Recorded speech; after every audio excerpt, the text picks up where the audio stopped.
சலிவாகி வேதம்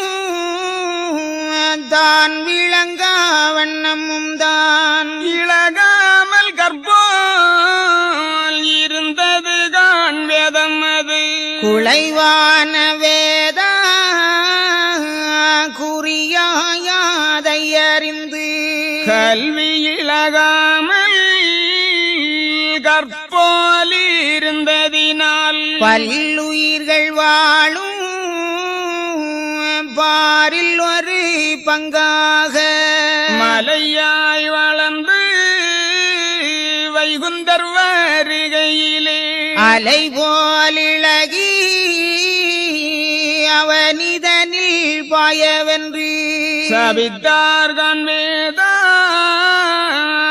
அறிந்து வேதமது குவித்தானமான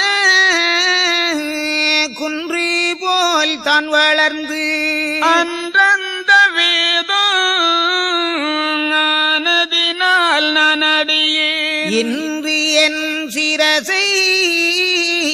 இதில் இரடி மாண்டதுண்டால் வைகுண்டம் கிட்டும் என்று